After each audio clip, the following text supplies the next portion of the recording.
Good morning. All done at camp here, packed up as you can see, all topped off with water from the river, and we are heading out. Putting the leaves underneath the tent on the sandy surface seemed to help a little bit to keep the sand from sticking to my tent and from getting inside the tent as well.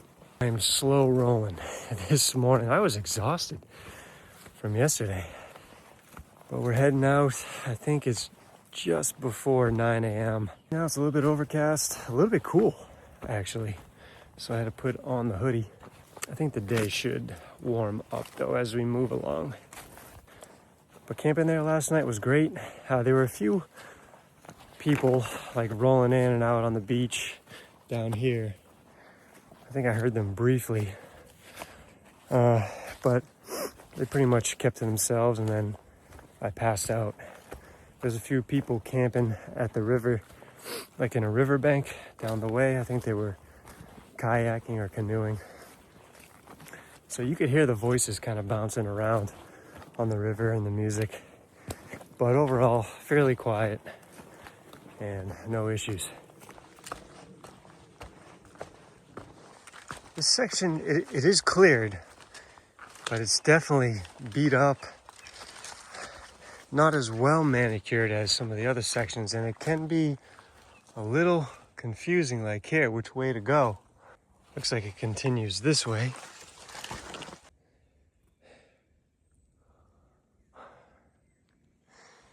That's a big ass tree. This section of the river really exposing all the limestone. I believe that's limestone.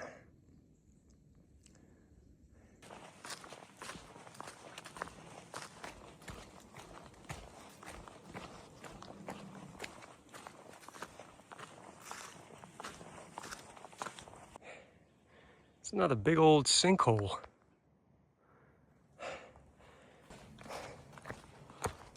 Crossing over Mitchell Creek, or I guess what used to be a creek. And dry. Ooh, this bridge has a little bit of a bounce to it and a little bit of a wiggle.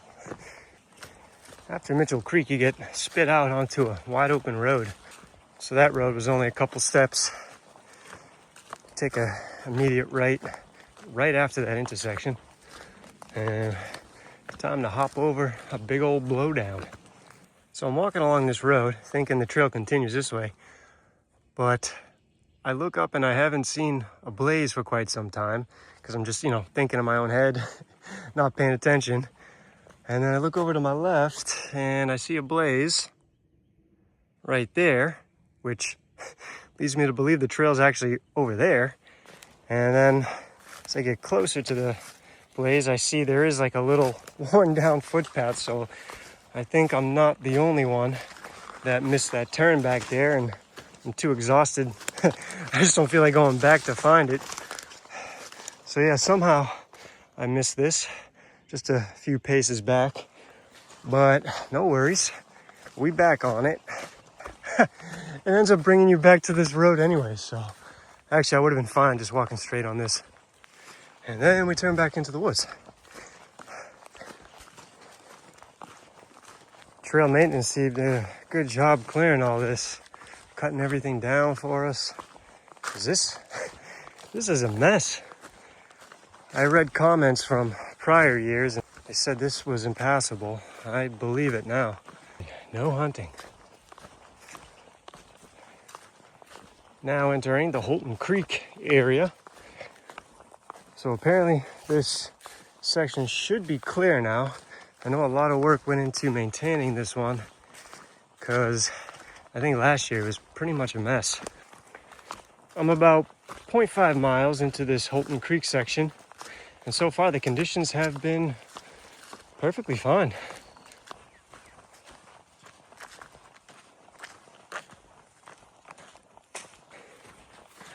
We have made it to the Holton Creek campsite. So this area was absolutely demolished by hurricane, I think a couple years ago now.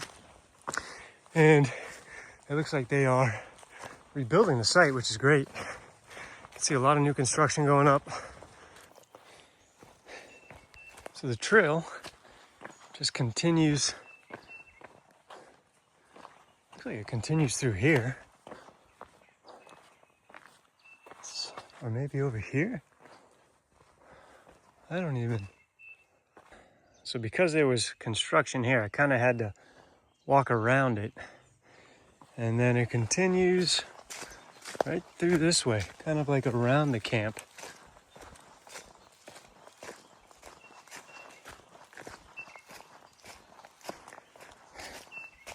Right up here to the left. So it kind of goes around the camp. Right in there. Time for a little break. Gotta eat. Got my chia seed pudding going on with my dried fruits. That hike of hunger kicked in real quick, so gonna feast here and then we'll move it along. Desperately needed those calories. I could hear my stomach growling at me those past 6 miles. What a mess back here. Look at all this. Trail is clear though. Thank God. This would have been a nightmare bushwhacking through all this.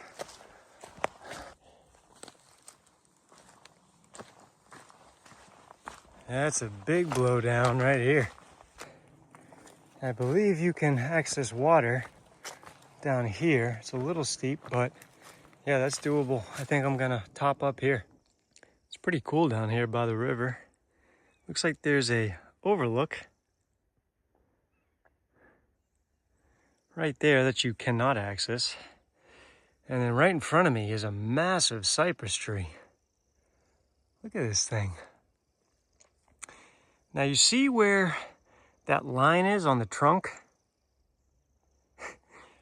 I mean, I believe that's where the water level used to be during a wet year.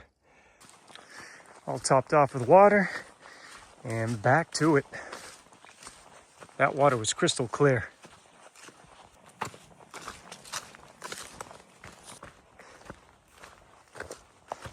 This is the one thing I like about the Florida Trail is the ecosystem and the vegetation surrounding the trail changes every like 10 to 20 minutes.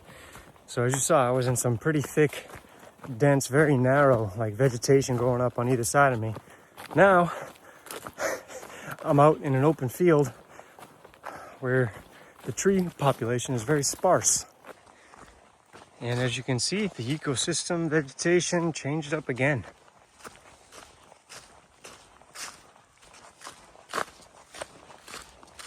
I have a little bit of an obstacle course here upon entering Gibson Park.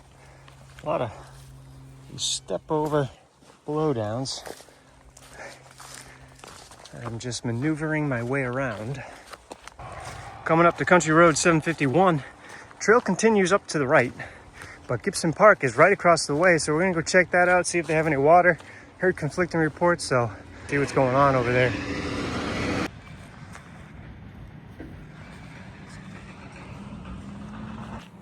Well, I tried and I failed. There's there's a lot of no trespassing signs. It says the road is closed over there. I don't know. I was confused, so I just left. So now we're just road walking it.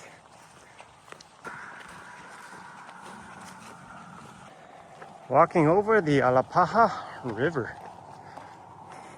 Looks pretty low. Here's our turn off the bridge. That was a nice wide shoulder. Looks like we go somewhere down here. Maybe right here.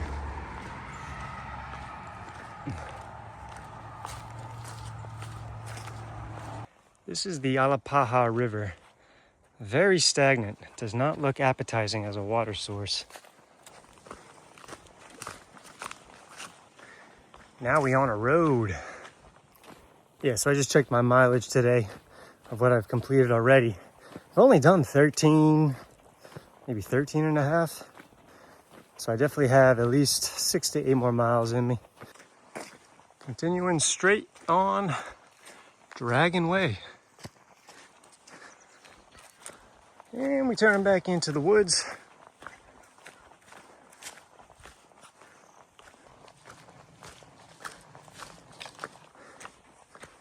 So you go right across, pass by this maiden lane sign, and it looks like we're walking down here.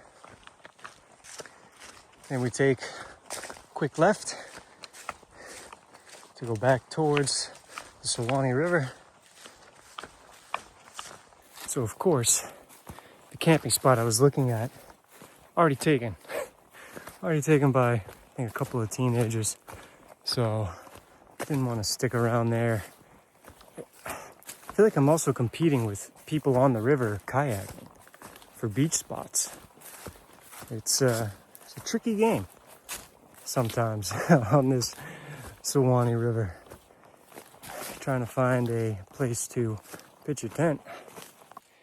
So I think I found an actual decent camp spot. It's a little bit up from the river. I'm not sure how to get down there. There's a spot on this side and also this side. I mean, it's pretty much cleared out. It's flat. I might do this for the night. So I made the decision to push on. I got about an hour and a half left of daylight. I think that should put me right where I'm thinking of, or at least close to it. So this section has proven to be very challenging to stealth camp or find like a wild camp spot from the trail. From the river, it's not bad because there's beaches all around. And it's tough because this is actually, I've seen quite a few people floating down the river, so this might be a pretty popular place. And I don't know, I may have to tent with people, which, I don't know, normally I don't like to do that, but it may come to that point because it's not looking pretty around here. Like, look, it's just been this like high brush, debris everywhere. Very, very challenging to tent anywhere on this section of the river so far. The other issue is how steep it is to get down to the river or potential spots on the river. There's really no good, like, clear-cut path to get down to any of these potential flat spots I see. A lot of people across the way there. So I did find a pretty decent camp spot, but it was at mile marker, like exactly 666. I'm not superstitious, but damn, that's bad luck. Don't want those numbers near me. So moving on, I'm pretty sure I'll find something up ahead. This is certainly quite a section of trail to hike. Just constant blowdowns. I can see a lot of maintenance went into this section as well. This is crazy. Going right in through people's backyards.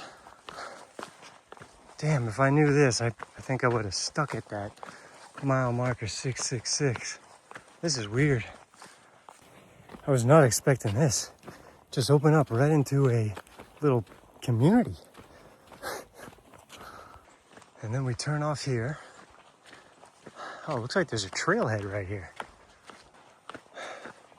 Looks like we go right through here. Big Oak Trail.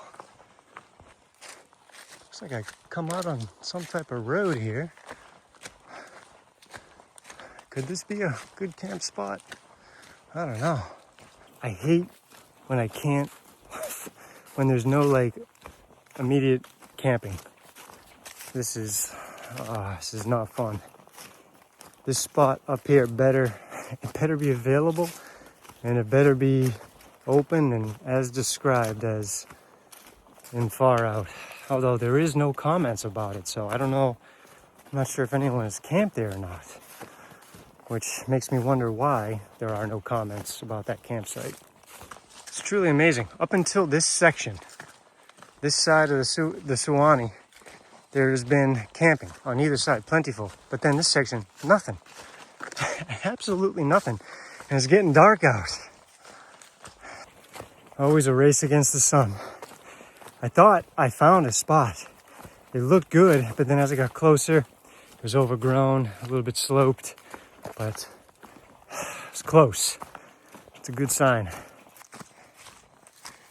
We are so close. Look at this. Look at these high weeds. It's an absolute battle to get to this one. That's when you know it's gonna be good. Yeah, perfect. So I'm all set up over here. Not a bad spot, except, I don't like these two trash cans here. Hopefully nothing comes through and scrummages around there, but I think that is it. I gotta eat some food. I gotta, clean myself up. That's why I hate getting here so damn late, because I can't see. I gotta do everything underneath the headlamp. But we made it here. Put in more miles than I wanted to, but it is what it is. I'll catch you guys tomorrow morning.